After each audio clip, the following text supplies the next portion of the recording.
예수님이 성전을 갔을 때 예배 드리는 성전의 의식을 바라보면서 참 마음이 아팠답니다.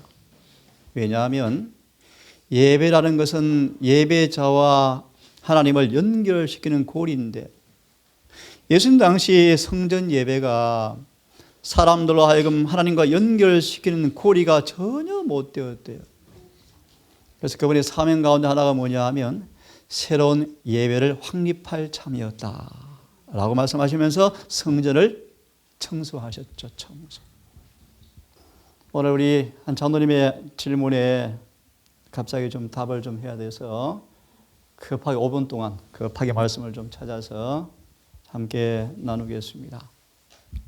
빌립보서 2장을 좀 펴서, 빌립보서 2장을 펴서 함께 먼저 한 구절을 읽어보겠습니다. 5절부터 8절까지를 먼저 봉독하겠습니다. 시작. 너희의 이 마음을 품으라. 곧 그리스도 예수의 마음이니 그는 근본 하나님의 본체시나 하나님과 동등됨을 취할 것으로 여기지 아니하시고 오히려 자기를 비워 종의 형체를 가져 사람과 같이 되었고 사람의 모양으로 나타나셨으니 자기를 낮추시고 죽기까지 복종하셨으니 곧 십자가에 죽으시니라. 예. 우리 성경절을 풀이할 마음은 아니고요. 다시 한 구절을 다시 보시면 아버지와 동등된 본체 그 자체의 형상이었지만 자기를 비워서라는 단어입니다. 예수께서 무엇을 비우셨는가? 그분이 이 땅에 인간으로 오실 때 창조주와 아버지와 똑같은 분이셨지만 그분은 자신을 비워서 뭘 비웠는가? 오늘 그 부분에 오늘 오해한 장로님 방문하면서 대화를 나누는 가운데서 오해되어지고 또 혼돈되었던 말씀이어서 이 시간을 통해서 함께 이 말씀을 함께 살펴보고 싶습니다. 자기를 비웠다. 뭘 비웠는가? 혹자는 말하기를 예수님은 지상 30년 삶 속에서 한 번도 신성을 사용한 적이 없으시다. 그는 100% 모든 일에 인성으로만 사셨다 라는 한 분의 소개를 듣고 이 장로님께서 예전에는 그렇게 안 알았는데 내가 잘못 알았구나, 저것이 맞네 라고 질문하시자 장로님, 예전에 알고 있던 것이 맞아요, 지금이 틀렸어요 라고 말하면서 제가 오게 되었고요. 급히 와서 이 말씀을 다시 한번 나누겠습니다. 일일이 성경 찾을 시간이 없고요. 요한복음 5장 30절의 말씀 보시면 이렇게 주님께서 고백하십니다. 나는 스스로 아무것도 할 수가 없노라. 이런 말씀을 하셔요. 5장 30절. 또 요한복음 8장에 보시면 똑같은 말씀이 또 있습니다. 나는 스스로 아무것도 하지 아니한다. 오직 아버지께서 시키는 것만 한다. 제일 큰 교회에서 목회자가 설교하셨어요. 예수님은 다 비웠다. 다 비우시고 이 땅에 오셔서 신성은 한 번도 사용한 적이 없으시다. 예를 들어 오늘 아침 제가 설교한 것처럼 광풍이는 물결을 향하여 잠잠하라고 명령한 것도 그분의 능력이 아니었고 아버지의 능력이었다 라고 설교를 하셨어요. 자, 그러면 오늘 시간 여러 성경과 증언을 통하여 정말 그러한가 한번 볼 텐데, 로마서 1장 1절과 4절을 보시면 복음은 하나님의 아들에 관한 것이 복음이다. 복음은 아들에 관한 것이다. 이 복음으로 말하면 아들은 두 가지 신분이 있다. 3절에서는 그분은 전적으로 철저하게 인자이셨고 사람의 아들이셨고 그분은 사람인 아들인 동시에 그분은 하나님의 아들이었다. 이 아들, 예를 좀 듭시다. 예를 듭시다. 다니엘 세 친구가 풀무불 속에 있을 때, 불 속에 있을 때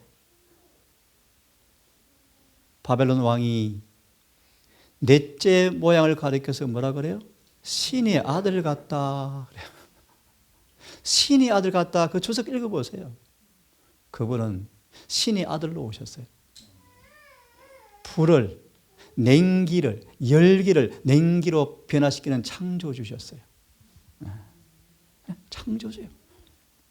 자, 중요한 얘기하고 이제 시작할 겁니다. 이 말이 무슨 말인가? 이렇게 말씀하셨어요. 인성어로는 인성과 접촉하시고 신성어로는 신성의 하늘의 보좌를 굳게 붙드셨다.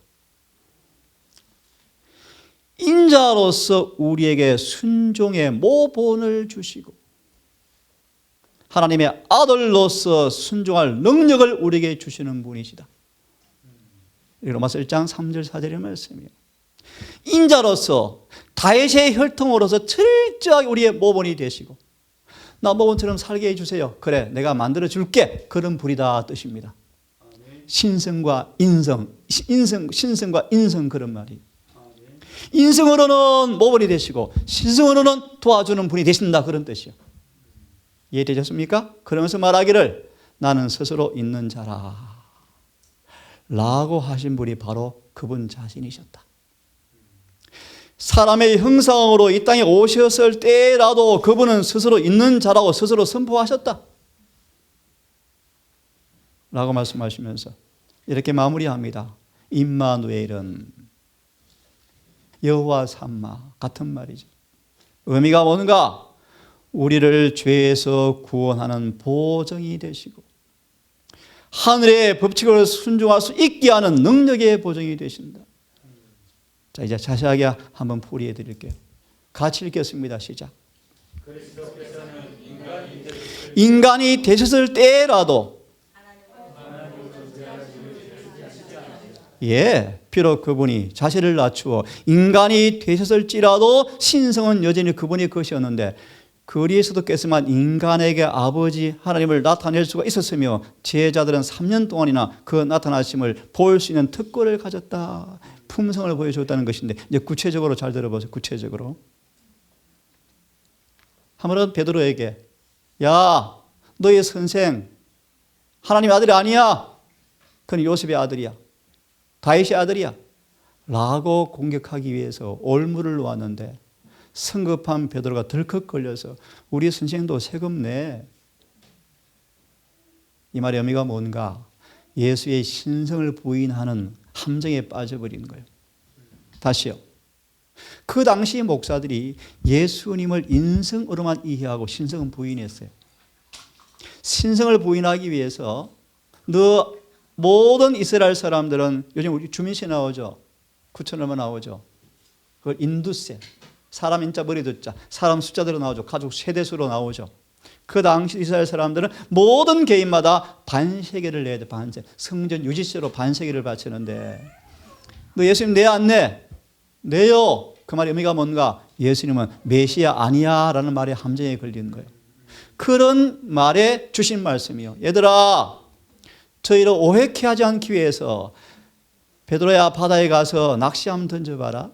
낚시 던지면 고기가 한 마리 입을 낚시바늘에 걸려 올라올 텐데 기가 막히게 그 고기가 동전 하나 물고 올라온다. 자, 가져와서 바늘 쪼개서 너 거 내 거 같이 내라. 이런 말이요. 얘네시는 기가 막혀요. 기가 막혀요. 그의 신성을 인성으로 가리웠지만 잘 들으세요. 이 이적으로서 그는 그의 영광을 드러내셨다. 무슨 말이요? 뭘 드러내신 거요? 신성이요, 신성. 이런 식으로 펴보세요. 창조주의 능력이었다. 이거는 우리 모범과 상관없이 그분이 하나님은 자신이라는 사실을 신성으로 보여주시는 거예요. 이분이 누구예요? 아버지요? 아니에요. 누구요? 지금 앞에 계신 예수님이. 삼림의 짐승과 천산 생축이 다 내 것이며 사의 새도 다 내 것이다. 라고 하신 바로 그분이신 것이 분명하였다. 맞나요? 신성 쓰셨나요? 쓰셨죠. 창조주의 능력이었죠. 얼마나 기가 막혀요. 네? 낚시를 하면 고기를 물고 올 텐데 누가 명령하신 거예요? 네, 지금 시간이 없어서 이 구절 연결해서 연습해 보세요. 이 분이 어떤 분이신가? 파도야 너는 이만큼 와라 라고 모래로 경계를 삼으신 그분이셔요. 그 동일한 창조주 예수님께서 잠잠하라 하니까요 풍랑이 조용해져 버렸어요. 이것은 그분 고유의 능력이에요. 그런데 사실 그 제목이 틀린 거예요. 예수님은 무엇을 비우셨는가? 이 사실 제 주제가 틀린 거예요. 예수님은 인성으로 오시면서 무엇을 비우고 오신 인성이 아니에요. 자, 인성과 이게 참 교묘한 결합인데요. 이 인성과 신성인데 이 둘이 합쳐진 게 아니에요. 합쳐진 게 아니에요. 예를 듭시다. 인성은 죽어도 신성은 죽을 수가 없어요. 그렇죠? 안 죽어요. 합쳐진 게 아닌데 이게 설명은 불가능해요. 신비하게 둘이 결합되어 있대요. 그런데 이 인성은요, 뭘 비운 인성이 아니고요. 여러분이 인간으로 태어날 때 가진 똑같은 능력을 가진 인성에 불과해요. 네. 철저히 무력한 인간으로 사시면서 시험과 유혹과 죄와 육체와 본성과 마귀와 사단을 이기는 그런 문제에 있어서는 한 번도 신성을 쓰지 않고 인성으로 아버지를 믿는 믿음으로만 승리하심으로 모본으로 서 계셔요. 그런데 중요한 말씀 드릴 거예요. 죄를 사해 주고 죽은 자를 부활시키는 능력은 그분의 고유의 능력이에요. 왜?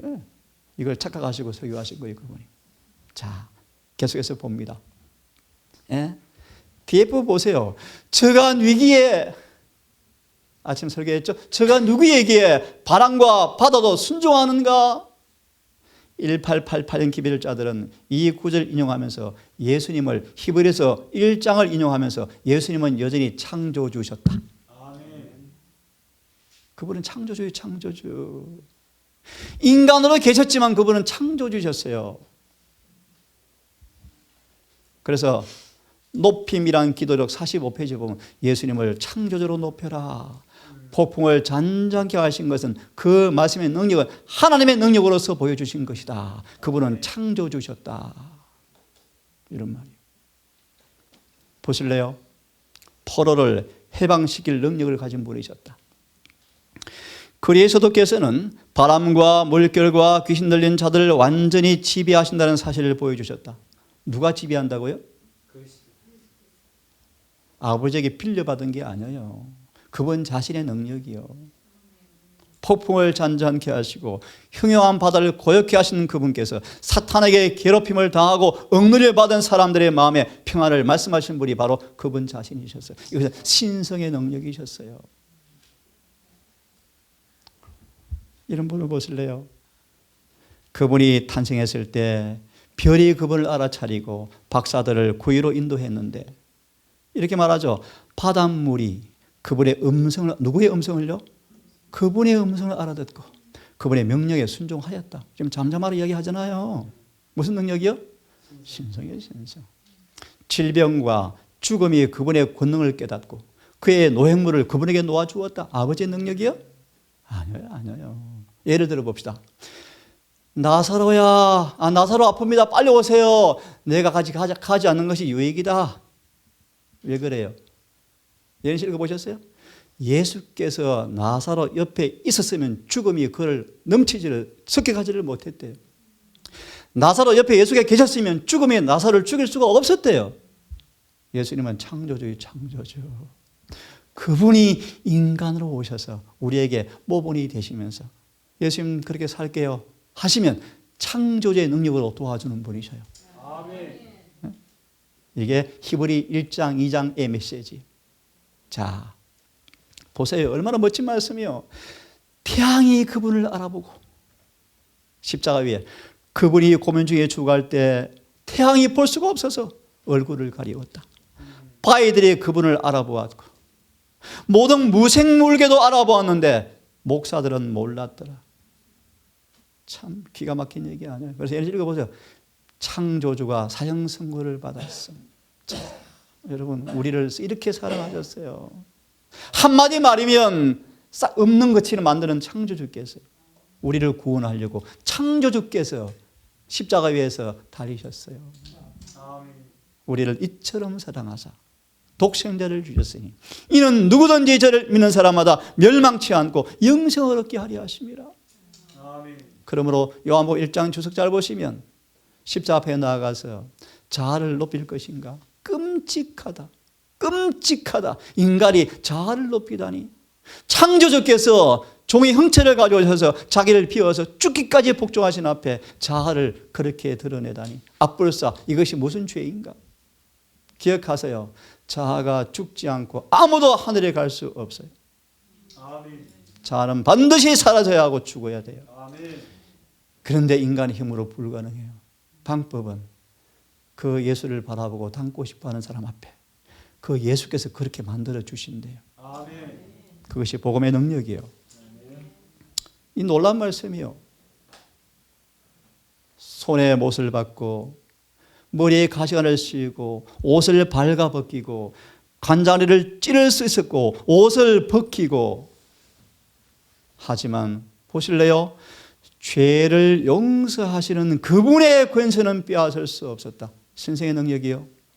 그럼요. 죄를 사하는 권세는 주님만 행사할 수 있어요. 인간의 권세가 아니에요. 인간의 권세. 맞아요? 아, 맞아요. 보실래요? 여기 나오잖아요. 당신을 힘입어 나오는 사람을 온전히 구원하시는 것이 그분의 대권이다. 대권. 죄를 사하는 권세는 그분의 능력이요. 어떻게 사람의 죄를 사합니까? 그죠? 예수께서만이 죄를 사할 수가 있는 그분의 능력으로 우리의 죄를 사해 주셨어요. 쭉 보십시오. 이 말씀 읽어드리고 싶어요.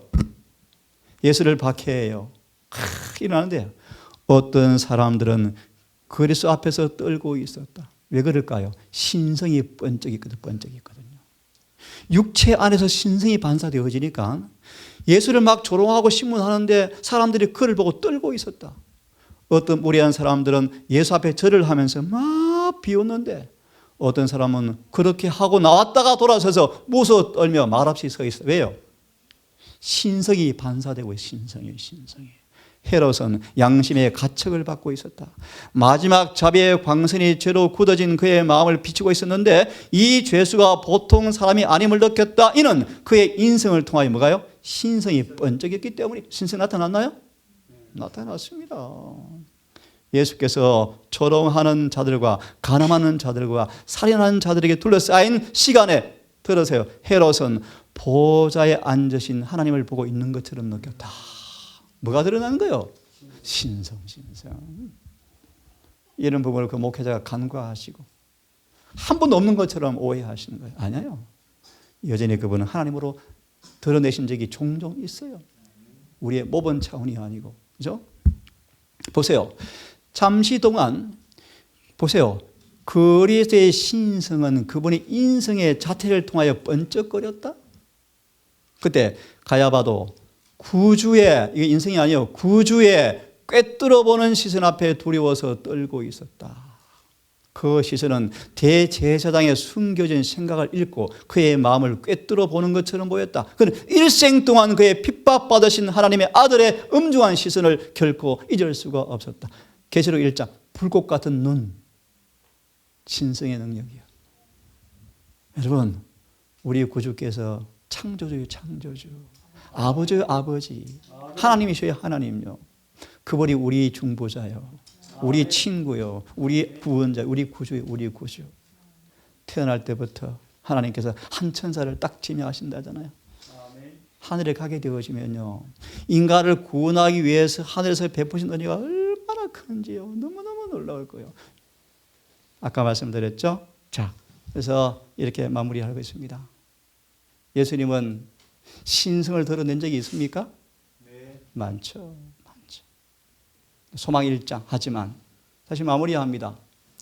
우리 입장에서 하나님의 계명과 시험과 유혹과 육신과 마귀와 그 이기는 문제에 있어서는 한 번도 인성을 사용한 적이 없고 신성을 사용한 적이 없고 인성 안에서 우리가 가질 똑같은 은혜를 이용해서 믿음으로 아버지를 의지함으로 사심으로 우리에게 모본이 되셨어요. 여러분 그 모본대로 살기 위해서 온 마음으로 사모할 때 그분은 자신 고유한 능력으로 우리를 뭐 할 거예요? 도와주실 거예요. 그것이 복음이요, 복음. 여러분 다가온 한 주도 이 창조주 예수님을 또 우리 인간으로 오신 친구를 예수님처럼 에녹처럼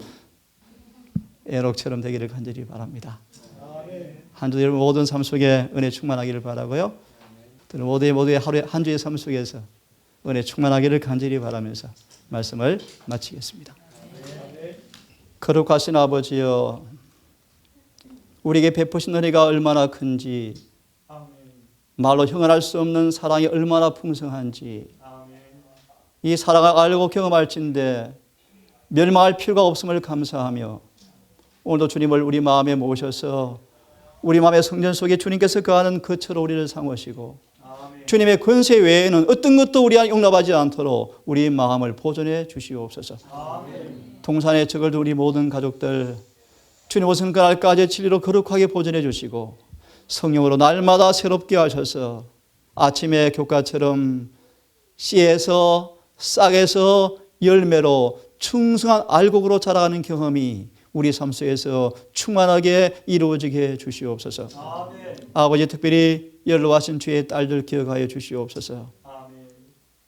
인생의 여정이 끝나가는 이 마지막 여행의 경주 앞에 주여 바울처럼 이들의 몸과 마음이 잘 주님 앞에 의탁되게 하시고 보호받게 하셔서 깨끗이 보존시켜 주시고 혹죄로 들어졌거든 이들을 회개시키사 성결케 하셔서 주님 부르실 때 주무시게 하시고 청한 아침 부활 아침 불멸의 모습으로 부활하여서 하늘로 승천하는 준비가 이루어지게 해 주시옵소서.